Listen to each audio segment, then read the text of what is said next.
C'est une partenaire de jeu qui est vraiment dans l'aide. Ça, c'est hyper important quand tu joues. Parce que quand tu joues, c'est comme une partie de ping-pong. Tu as besoin que la personne en face de toi te donne pour pouvoir lui donner, sinon c'est impossible. Et elle est très généreuse dans sa manière de faire. Et en tant que réalisatrice aussi, elle m'a beaucoup aidée. C'est très très bienveillant. Et puis comme c'est elle qui porte la série, forcément, elle veut qu'on soit la meilleure pour elle, mais pour nous aussi, pour la série. Donc non, c'était très bien.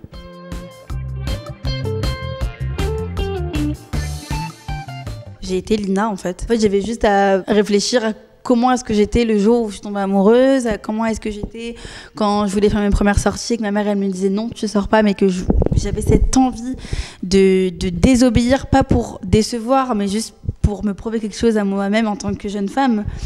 Et ça va tout seul. Ce que j'ai aimé chez Lina, c'est son côté très naïf, innocent, mais en même temps ambitieux, en même temps encore une fois, vouloir prouver qu'elle en est capable, qu'elle peut le faire, qu'elle peut aider sa famille, qu'elle peut s'en sortir, qu'elle peut régler les trucs elle-même, même si, encore une fois, elle est très naïve, donc elle se rend pas forcément compte des fois du danger et elle n'a pas ce recul mature qu'ont les adultes.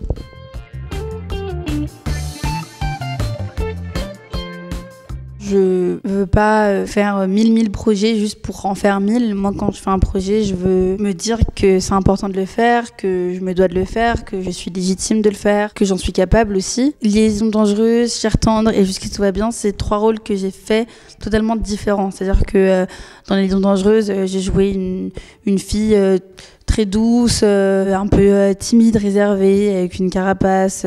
Dans Chair tendre, c'était plus une leaduse, une fille un peu manipulatrice, roqueuse, hautaine. Et dans Jusqu'ici tout va bien, je joue une fille qui a envie de se dépasser, qui a envie de grandir plus vite que la vie, que la réalité, plus vite que son temps.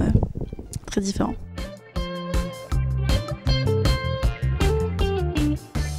J'ai arrêté un peu d'écouter les personnes qui essayaient un peu de me descendre quand j'ai des projets cinéma. C'est vrai que c'est compliqué quand t'es dans l'influence et quand t'es considérée comme une créatrice de contenu sur les réseaux sociaux, que tu travailles avec des marques, que tu fais des photos, des vidéos et que d'un coup tu passes dans le cinéma. C'est vrai que les gens ont tendance à te dire attends, moi j'ai fait 10 ans de théâtre, j'ai eu aucun rôle, pourquoi est-ce que c'est elle? Est-ce qu'ils la prennent parce qu'elle est influenceuse, parce qu'elle a de l'audience? Alors je suis pas naïve, je sais très bien que évidemment d'avoir des abonnés sur Instagram et d'avoir une communauté qui va apporter des audiences à une série ou un film, c'est important pour les plateformes, c'est important pour le cinéma. Mais j'ai énormément travaillé pour avoir ce que je peux avoir aujourd'hui. J'ai fait des milliers de castings, je me suis pris des portes toute ma vie. Et oui, des fois, c'est avantageux, mais des fois pas du tout non plus. Et je pense que dans tous les cas, on gagne tout grâce au travail. Et c'est pas que de la chance, loin de là.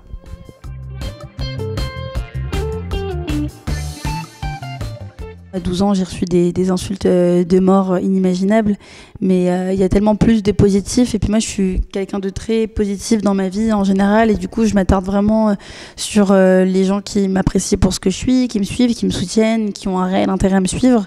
Et puis les gens méchants, oui, effectivement, des fois ça t'atteint, des fois t'es mal, des fois tu te dis pourquoi je fais ça, je devrais tout arrêter. Mais après, moi, je suis très bien entourée, j'ai ma famille, j'ai mes amis depuis toujours, donc ça va.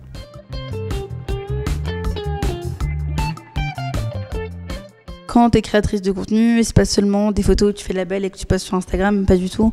Moi, je travaille de 8h à 23h tous les jours et c'est beaucoup de création. C'est compliqué parce que tu dois te renouveler à chaque fois, tu dois être sur la longévité, tu dois faire des prises de parole, être engagée et tout ça. En tout cas, moi, c'est ma ligne éditoriale depuis toujours parce que ça me stimule. Et le cinéma, c'est une autre façon de travailler, c'est très différent pour ma part. C'est vrai que l'influence, moi, ça fait 6 ans que je suis dedans, donc je connais très bien, je connais par cœur, je sais exactement ce qui est mon métier. Alors que le cinéma, j'ai beaucoup de choses à apprendre, c'est vraiment une autre forme de travail, c'est des nouvelles personnes, c'est d'autres rencontres. T'imprègnes un personnage, c'est pas pareil que quand t'es sur les réseaux.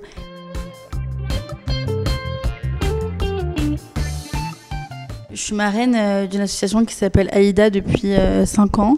C'est une association de jeunes qui soutient d'autres jeunes ayant un cancer. Et même cette année, on a plein de projets pour ça. Aussi, j'ai vécu un événement très très compliqué il y a 3 jours. J'ai un ami qui s'est donné la mort suite à une grosse dépression et du coup on a vraiment envie de créer quelque chose par rapport à ça, par rapport aux maladies mentales, d'en parler beaucoup plus en France parce que c'est un sujet beaucoup trop tabou et pas assez expliqué et voilà, donc vraiment on a envie de juste faire avancer le monde, quoi.